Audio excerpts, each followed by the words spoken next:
ए ज़ेरियो बल जाकड़ा ओ जी जी जी जी मंगरी करे ईद गमा का तो अंगरी ओ जी जी जी जी सुमरो तो ख्वाज खुदा से ज़रूर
बलूचिस्तान की तरफ से अपने डिपार्टमेंट में कल ही इंशाल्लाह ताला इनको एक मुलाजमत के जो है वो ऑर्डर्स पकड़ाऊंगा इंशाल्लाह।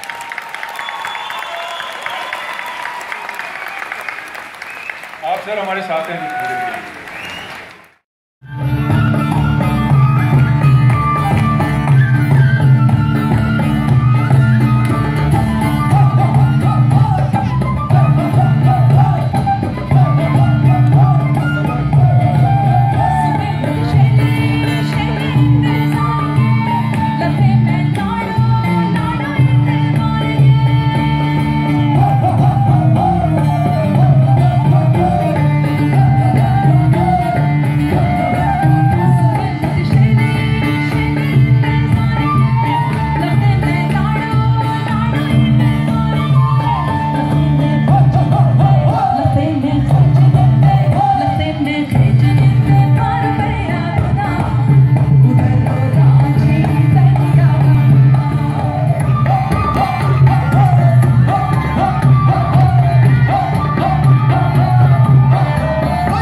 बलूचिस्तान के लोग हैं, सबका शुक्रिया अदा करता हूँ। ख़ासकर जो मुझे ये बलूचिस्तान पूरे पाकिस्तान में सबसे ज़्यादा सपोर्ट करने वाले जनरल आमिर रियाज साहब जो सामने बैठे हैं, इनका शुक्रिया अदा करता हूँ कि हमेशा जब भी मैं पाकिस्तान, बलूचिस्तान, पूरी दुनिया में पाकिस्तान का नाम रोशन किया है मैंने पाकिस्तान में, और मैं फ़ख्र करता हूँ कि मैं एक पाकिस्तानी हूँ और अल्हम्दुलिल्लाह पूरी दुनिया में मैंने पाकिस्तान का नाम रोशन किया। और WBC वर्ल्ड बॉक्सिंग काउंसिल जो दुनिया की सबसे बड़ी टाइटल है वो मैंने अपने मुल्क के लिए जीता और ये एशिया में किसी के पास नहीं है। Thank you so much. Very nice. Thank you so much.